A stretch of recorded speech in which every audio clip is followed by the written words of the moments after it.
In this video, we're going to show you how to install TrackSpec hood vents in your C5 Chevrolet Corvette. Let's get started. All right, I've got my TrackSpec hood vents here, and I messed around with the layout quite a bit, you guys. So what I ended up doing was, originally they want you, and they give you specifications on where to put it. I think they wanted us to go 6.5 inches from this leading edge to there. I went 7 inches, and then on here they wanted us to go 17 inches, and I brought it down to about 16 inches.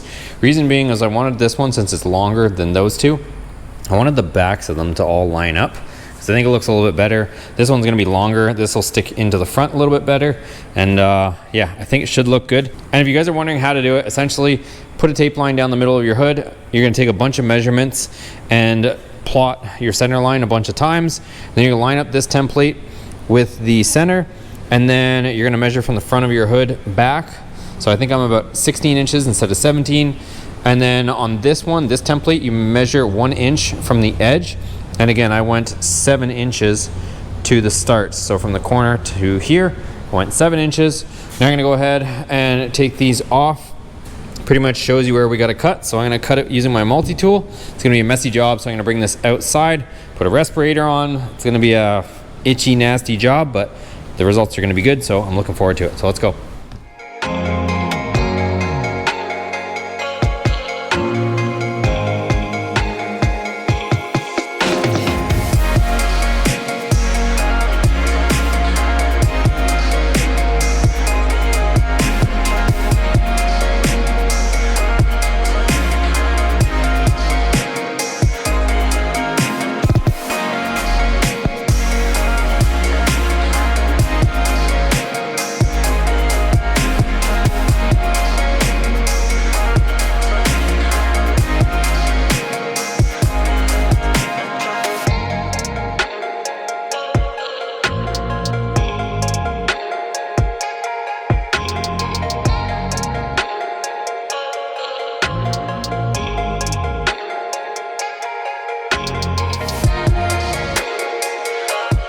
Okay guys, so really happy with the way it turned out. I ended up using a foam brush and just a little like artist brush, and then I used Rust-Oleum's satin black paint, and it came out really good. So I did all the little edges inside these pockets. It's going to be all white fiberglass, so I went ahead, did all that. That way, no matter what angle you look, hood open, hood closed, it's all going to be black. So cuts came out super clean using the multi-tool. I'll link everything I used down below where you guys can get this, but look at that. Looks really, really good. Cuts are nice and clean. Really happy with it. So I'm gonna let this dry overnight, and then we can mount those in the morning. All right, so it's the next day, and definitely, without question, you guys, I would use that paint.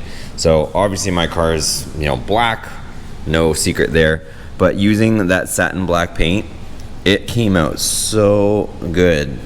Like the difference between here and there. And the reason why we're doing that is so that when you look in on an angle, when you look at the black fins, you can't see all that white, just raw fiberglass color.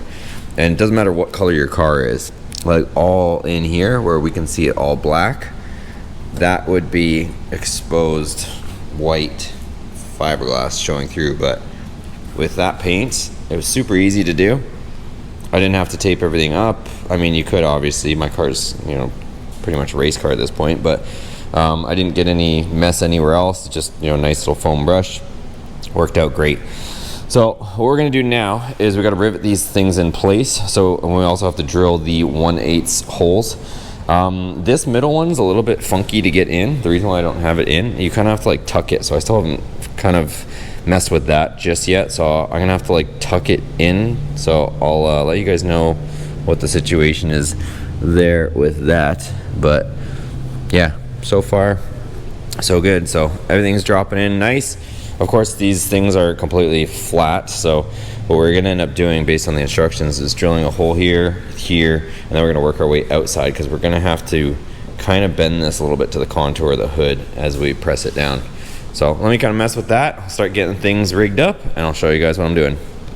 All right, so here's what I was talking about with the center one, at least on this bigger one that I've got. So I had to slide it forward, and I had to pretty much jam this louver up into the corner here so that I can tuck the back in. So that's why I put the tape up here, is because I had to slide the front trim piece, and then I'm having to tuck these pieces under here. So it's a little bit hard to get in, but that's why I'm doing it, sliding it up forward, and then I'm having to kind of manipulate these metal pieces on the back of the louvers to actually get this down. All right, so I'm starting with the center one, and what I'm essentially doing is just positioning it so that my center rivet is perfectly in the center. So I've got 61 inches here, and if I look over here, 30.5. I am perfectly in the center of that. And then same thing in the front, just do the same thing, you guys. So I think the measurement, if I can do this with one hand and a camera, I'll just show you roughly. So I'm hooking it here. So 58.5, 29.25 is that center hole. So this thing is perfectly in the middle. So I'm gonna go ahead and drill the hole. If you guys end up getting these rubber things for the fronts, they actually come with bolts. So these front ones I don't have to bother riveting, but I'm gonna at least get these holes drilled. The other thing you can do too is your edges. I was just sticking my finger in here and feeling the edge and trying to square it up as much as possible. So that's kind of how I got it to where I am right now, is just stuck my finger in there, felt where it is, and then got it into place, and then double verified with what I just showed you there. So now I'm gonna go ahead, drill my first hole. So what we're gonna be doing is starting in the middle and working our way out. So I'm gonna drill this hole, I'm gonna put that bolt in just to hold it, drill the back one, and then I gotta start getting this thing in place too. So I'm not sure, I'm probably gonna end up putting this on while we go. Also the holes need to be knocked out on this, so let me start going.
All right, so it's dusty and dirty because we had to obviously drill holes through the fiberglass, but this came out solid, you guys. This thing is super rigid. I'm actually surprised the amount of strength that this thing has, but I guess not too surprising. Once you get it down onto the hood, like, this thing gains way more strength than when they're just out all flimsy. So a couple of tips and tricks that I've picked up. I don't know if I mentioned it yet, but I will mention it here. So in the back, there's this little 3D printed spacer to fill this little dip in the hood. And I used a longer rivet here, and I also used a longer rivet here and there. They come with washers, so you put the washers on the back. The instructions will say to maybe tape up, because if you guys have ever used a rivet gun, when it breaks, it actually jumps up. But what I was doing was, just because that seemed like it would be a lot of work to tape up everywhere, and I feel like I have control of my tool. So what I would do is I would put the washer on the bottom, because you have to get your hand in underneath to get the washer in here, and I would squeeze it until it pulled the washer tight to the body. Once I did that, I would move my free hand up here, and I would put it around the head of our rivet tool, and then I would continue to make the squeeze until the rivet stud broke, and then that way I could control the tool from jumping. Other thing too is, if you've never used a rivet gun, make sure you unload your stud ends after they snap. Otherwise you will literally have like a bullet shooting out the back of the rivet gun, so just watch out for that as well. So anyways, super happy with the way it came out. I'm not going to clean everything just yet, because I still have to do the other one. Some guys do or don't prefer to have these at the front. It's supposed to add, I can't remember the percentage, but it's a huge percentage of heat extraction by putting these at the front that it adds. So I don't know, we'll see. I can always take them off if I really don't like them, but I'm gonna put them on for now. They're easily removable with these screws. So they give you these black little Allen head screws, these little button caps there. So I'm gonna go ahead and get these ones situated. So I gotta square up these lines here, figure out where I want this exactly. Same principle. We'll start with the center on the front, then the back, and then we'll work our way up. Okay, so just finished this passenger side louver and a few observations and a few notes. So when they tell you to go 1 inch off of the side, definitely follow that. I would even lean and dare to say maybe go a little bit further. Reason is you really realize it after the fact, because when you go to put your bolts in, see this bulge that comes over here? You got this flat seam here, and you're dealing with trying to get into this pocket. So my bolts cleared, but I don't know if you guys can see that. It's hard to see with the shadow. It gets really close to the edge of this pocket. So just make sure you do give yourself adequate space there. Other than that, getting the nuts for these front rubber pieces into these pockets, that's definitely a fun chore. But everything turned out really good. This one here, I had to put a longer one. They give you a handful, I think like 4 or 5 maybe, longer rivets that you can see there versus the shorter ones for any spots you may incur. So this one here, you can see I had to go through this kind of rib here. So I ended up putting a longer one. Other than that, it was pretty good. I got pretty lucky on some of them. The one bolt was on the outside of here. I was a little worried it was gonna land right on there, but it did not. You can see the nut in there, nut there, and then the other one's right in the corner here. But everything cleared, everything worked out. I didn't have to drill any additional holes. Looks pretty clean in my opinion. So I'm gonna go ahead, do the other side, same principle. Start in the middle. These ones are a little more spring loaded, I would say, than the middle. The middle is pretty flat, but just make sure that you're really pushing down the corners and trying to make sure that this thing's fully seated and contoured before you start drilling too many holes. I didn't drill all the holes all at once. I started here, then I kind of pushed down really hard on this corner, drilled this one, kind of got that one sucked down, same thing. Then once these two were kind of sucked down, then I pushed this down, drilled that hole. Reason being is because this thing is gonna get longer as it gets into position. So you don't want to drill all your holes while it's perfectly square, because then once you go like this, it's all your holes are gonna move around a little bit. So that's that. Let's go ahead and get the last one done and let's see how this looks. I'm excited to see how this all plays out. It's been long overdue. All right, you guys, so got them both on here. Really happy with how this all turned out. Also, like I said, I'm really happy with my layout. So like I said, I wanted to get the backs of them to line up as much as possible within reason, so that when you're standing at the side of the car, it doesn't look too wonky, and everything right here kind of goes in this nice little arc. And since this one is substantially longer than this, I wanted the longer portion to be in the front. I think if you had put them in the original placement, you would have had some overhanging in the back and some overhanging in the front, and I don't think it would have looked as good in my opinion, but that's the way I've got it. So now I'm gonna put this on and see how it all ties everything together with all the other aero stuff we got. Front mount splitter, rear chassis mounted wing. I think it's gonna look really good. All right guys, so it's been a few weeks. We're in a rush to get this vehicle ready for Holly LS Fest, but it's actually only been 2 or 3 weeks. I will show you guys this, that all of the rivets from TrackSpec, they all have become discolored, which I'm not too happy about given the amount of money that we spent on these.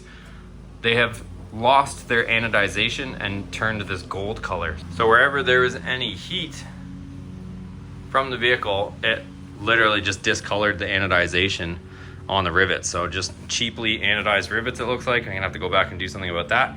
But other than that, I'm pretty happy with how it turned out. It looks really aggressive. We've also got this front splitter, and to complement that, we've got our rear chassis mounted wing, both from 9 Lives as well. Let me close the hood just to show you guys what it looks like installed. And here's what it looks like installed. So really happy with the outcome, you guys. Car's still in the trailer. We haven't even unloaded it after coming back from LS Fest. We had to rush off to LS Fest and compete with the car, which we actually did really well. Out of over 100 drivers, we were in around 13th or so, and some of those were fully built, full race car sequentials. But if you guys, some of the people were commenting on these. So you can choose to get these or not get these, but TrackSpec claims that they increase over 400%, because what it does is it creates a little low pressure zone. So when the air hits this, it lifts up and it actually helps to extract more heat and get more airflow through the underhood. We were racing this thing the whole time, and the highest I've seen on my coolant temps is like 185, maybe 190, even in traffic and whatnot. So you can see the heat rising out of these hood vents. So overall, pretty happy with the effectiveness on these. Give this video a thumbs up if you enjoyed it. Check out the other videos on the channel. We've got a bunch of stuff on this channel for Corvettes. If you guys are interested in that type of thing, we got the front splitter, we got the rear aero, we've done a bunch of stuff, suspension, you name it, we've done to this car. So thanks for watching. Subscribe, check out the other videos, and we'll see you guys in the next video.